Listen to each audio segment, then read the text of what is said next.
다미당 주역강독 50번째 화풍정 강사 김주란입니다. 화풍정, 정은 가마솥이에요. 이 가마솥의 용도는 변혁이라고 주역에서는 설명하고 있는데 어떻게 솥이 변혁의 용도인가 약간 이상하죠. 솥이라고 하는 것을 가만 생각해 보면 날 것을 익히고 또 딱딱한 것을 부드럽게 삶고 그리고 또 물과 불처럼 한 자리에 있을 수 없는 것들을 이 솥이 있으면 함께 이제 힘을 합쳐서 하나의 용도로 작용하게 할 수가 있죠. 그래서 물이 불을 끄고 불은 또 물을 증발시키는 그런 것을 솥으로 인해서 이제 해소할 수가 있게 됩니다. 그래서 솥은 변혁의 용도로 사용이 된다 해서 이 앞에 있는 궤는 변혁을 뜻하는 택화 협궤거든요. 그래서 협궤에 이어서 변혁을 완성시키는 정궤가 나왔다. 이렇게 서계전에서는 설명하고 있습니다. 궤의 구조를 보면 위에는 불을 뜻하는 리궤가 있고 아래에는 바람을 뜻하는 손궤가 있습니다. 그러니까 위에는 불이 있고 밑에 이제 바람을 불어넣으면 불이 이렇게 잘 일어나게 되니까 바람이 불을 따르는 모습이고 또 바람을 뜻하는 손괴는 나무라는 뜻도 있거든요. 그래서 나무를 이렇게 불에다가 넣어서 불을 일으키는 그런 모습이라고도 할 수가 있고 이렇게 하면 결과적으로 여기에 이제 솥을 올렸을 때 음식이 만들어지게 되는 그런 것이 정의 모습입니다. 이 궤 자체의 모습을 약간 멀리서 전체적으로 관찰을 해보면 이 형상이 보이는데요. 여기가 솥의 발, 그리고 2효, 3효, 4효는 솥의 몸통이고요. 그 다음에 5효는 솥에 있는 귀, 솥귀이고요. 그 다음에 상구는 솥의 고리 모양입니다. 솥에 이렇게 발이 달려있고 그리고 몸통이 이렇게 있고요. 그리고 여기 이제 귀가 이렇게 있는 거죠. 그래서 솥귀가. 옛날 이렇게 제사 지낼 때 쓰는 향로 모습 같은 걸 떠올리시면 되지 않을까 싶어요. 그리고 이제 여기 이렇게 고리가 있는 그런 모습이 이 화풍 정계의 모습이다. 그래서 효의 음효와 양효가 이렇게 얽혀 있는 모습이 바로 이렇게 형상화됩니다. 괴사를 보시겠습니다. 정, 원길, 형. 정은 크게 형통하다. 이 길, 좋다는 의미는 해석을 안 하고 있는데요. 이렇게 해석을 안 하는 이유는 이 길자가 잘못 덧붙여진 연문이기 때문이라고 합니다. 동양에서는 고전을 대할 때 이렇게 잘못 덧붙여진 것이 분명하다라고 여겨지더라도 그대로 남겨놓고 주석의 해석을 그렇게 덧붙이는 경우가 많습니다. 그래서 해석할 때는 정은 크게 형통하다 이렇게만 해석을 해주고 있습니다. 아까 보았듯이 정이라고 하는 것은 용도가 굉장히 다양하잖아요. 그래서 크게 형통하다고 하는데 우선 가마솥의 형태를 보면 이 솥정자는 이제 우리가 지금 생각하는 가마솥 같은 모양이 아니었죠. 제사를 지내고 하는 이제 큰 용도로 솥을 쓰게 되는데 그래서 이 솥 자체는 박물관에 가보시면 자세히 관찰할 수가 있는데 상당히 모양이 단정하고 그리고 정성 들여서 만든 기물이에요. 생활용품이라기보다는 이런 의식에 사용하는 기물로서의 품위와 그 다음에 그 묵직함을 갖고 있어서 굉장히 방정하다. 그래서 크게 형통하는 것은 가마솥이 갖고 있는 무게감에서 나온 이야기라고도 볼 수 있고 또 정의 용도가 그러하다 에서 나온 얘기라고도 볼 수가 있습니다. 그리고 이 정의 발음이 이렇게 바르다와 같기 때문에 이 정은 바로 바른 것이다 이렇게도 해석을 합니다. 가마솥의 용도가 음식을 삶는다라고 했는데 이제 1차적으로는 음식을 삶는다라고 볼 수가 있는데 그 음식이 제사에 드리는 음식이기 때문에 이것은 천재, 하늘에 바치는 그런 정성이다라고 생각을 할 수가 있고요.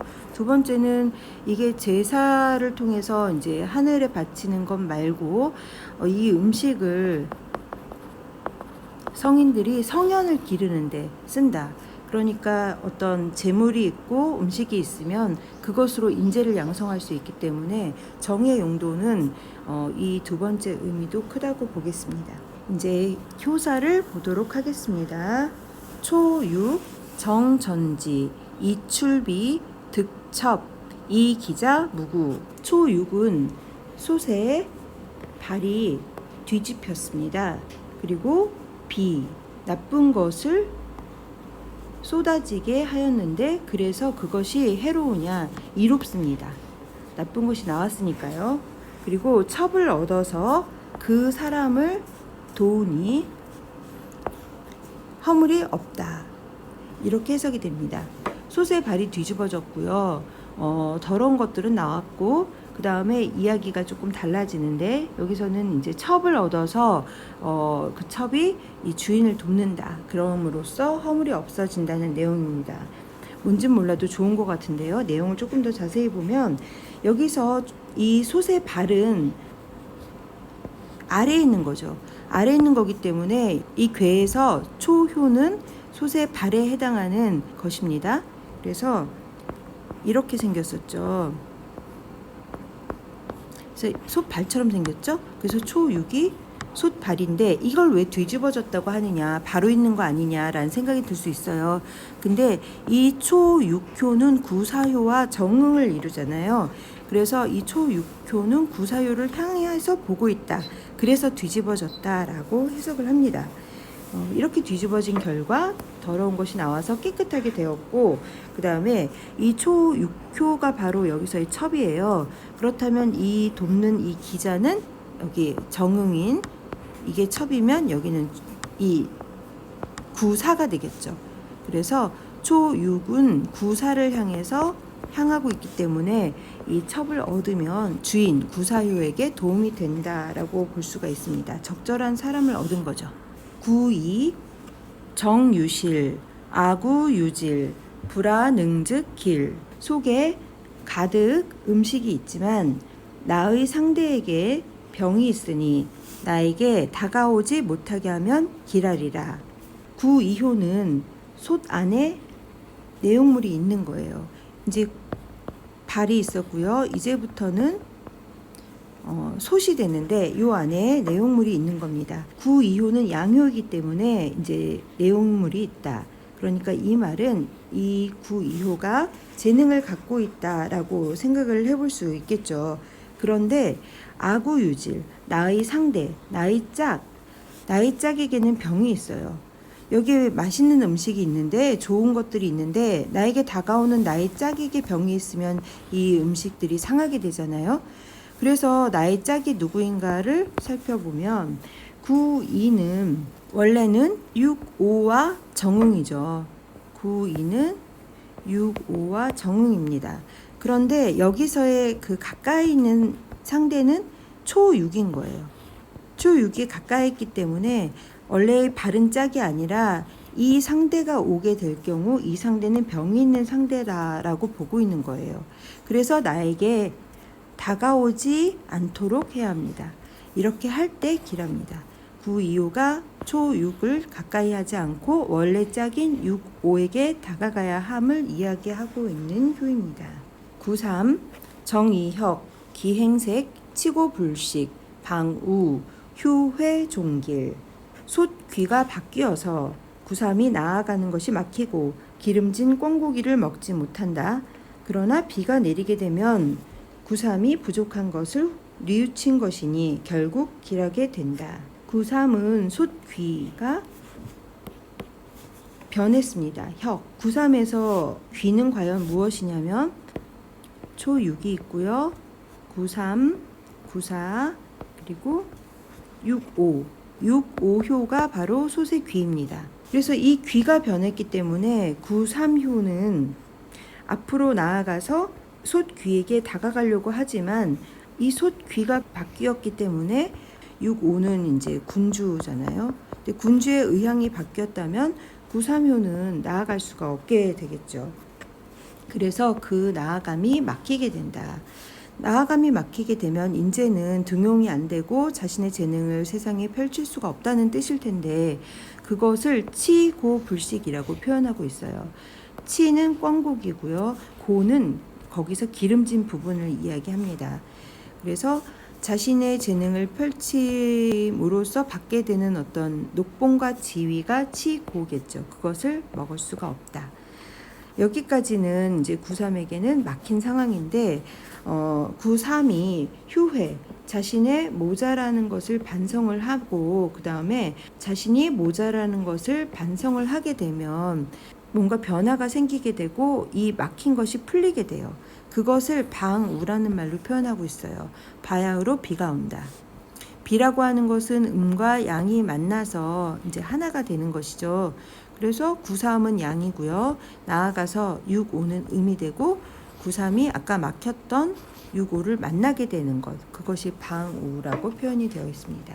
그렇게 되면 종길, 끝내 길하게 된다. 입니다.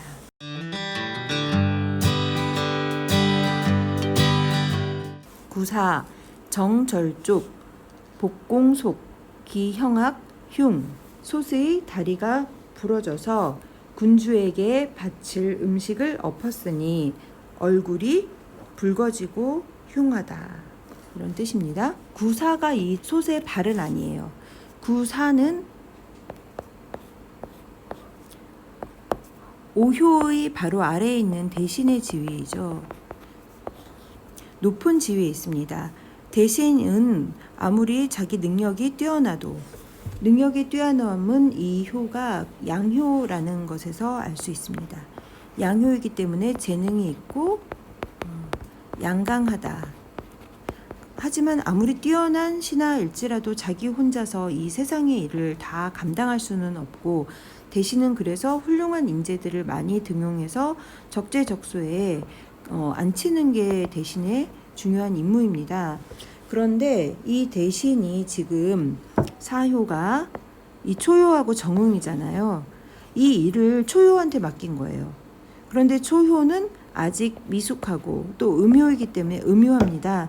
이런 음효하고 경험치가 부족한 초효에게 일을 맡겨서 어떻게 되었느냐? 다리가 부러진 거죠. 그래서 이 족은 이제 발이잖아요. 그래서 초효를 의미합니다. 이렇게 돼서 결과적으로 공에게 바칠 음식, 이 솥에 있는 내용물들을 쏟아버린 거죠. 엎어버린 거죠. 그래서 바칠 게 없게 되었으니까 얼굴에 땀이 흐르고 얼마나 난처해졌겠습니까?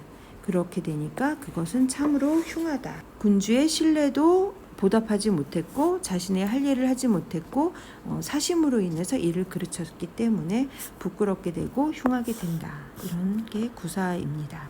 6.5 정황이 금현 이정 솥의 누런 귀에 새로 만든 고리 장식이 달렸으니 올바름을 굳게 지키는 것이 이롭다. 6.5는 아까도 말했듯이 솥의 귀예요. 그런데 왜 황일까? 황은 언제나 가운데, 노란색은 이 중앙을 뜻하는 글자고 주역의 괴에서 중이라고 하는 것은 2효하고 5효죠. 지금 5효기 때문에 이 황이라고 이야기를 했고 6.5의 군주는 이 중정한 미덕을 갖고 있는 군주다라고 알아볼 수가 있고요. 그런데 6 음의 군주이기 때문에 마음이 너그럽고 밑에 있는 양강한 신하들과 잘 교류하는 그런 군주라고 볼 수가 있습니다. 이때 밑에 있는 능력 있는 신하는 바로 여기서 금현입니다. 금고리인 거죠. 솥의 귀에 달려있는 이제 고리는 이 고리가 솥의 귀에 덧붙어 있기 때문에 귀에 달려있는 것. 그래서 이 5효를 따르는 2효 정응인 것. 그래서 이 2효가 금현이 되고요. 이 2효는 양효죠. 그래서 능력이 있고 강하고 그리고 이 양효의 위치가 2효이기 때문에 또 중하다. 그래서 이 금이라는 황금의 비유가 왔습니다. 그런데 아무리 좋은 이 신하와 군주 사이라 할지라도 군주가 음유한 군주이기 때문에 한 가지 경계를 덧붙였어요. 정을 잘 지키는 것. 음유는 이 정을 잃고 변덕스럽기가 쉽기 때문에 정을 잘 지켜야 한다. 그래야 이롭다. 라는 당부가 덧붙여 있는 효입니다. 상구 정옥현 대길 무불리 솥의 옥으로 된 고리이니 크게 길하여 이롭지 않음이 없다. 먼저 상효라는 것이 다른 괴에서는 어떤 시대의 극한에 이르렀기 때문에 안 좋아지는 경우도 많고요. 또 하나는 맨 위와 맨 아래는 지위가 없는, 역할이 없는 그런 특성을 갖고 있잖아요. 그런데 여기서 예외가 있어요. 소치라고 하는 것은 안에 음식이 담겨 있는 것이고, 이 음식물은 안에만 있으면 이제 용도가 없죠. 밖으로 나와야 됩니다. 그래서 상구는 이 음식이 밖으로 나오는 그 위치이기 때문에 상구에 이르러서 대길모불리라는 효사가 달려있는 거고요. 이런 거는 우물도 마찬가지죠. 우물의 개도. 정괴에서 공부하실 수 있을 건데요. 우물 역시도 우물 밖으로 물이 나와야 하기 때문에 맨 끝에 오는 상효에 있어서 큰 미덕이 있게 됩니다. 그 다음에 두 번째로 이 왜 고리가 아까는 금고리였는데 지금은 옥고리냐 이거를 볼 텐데, 상구는 양효입니다. 그래서 강한 성질을 갖고 있는데 또 이 위치는 6번째이기 때문에 음의 자리입니다. 그래서 음의 자리에 양효가 왔기 때문에 강하고도 온화한 미덕을 갖고 있다. 그래서 그것을 가장 잘 대표하는 물질인 옥으로서 표현을 했습니다. 네, 여기까지 화풍정괴 공부해 보았습니다. 감사합니다.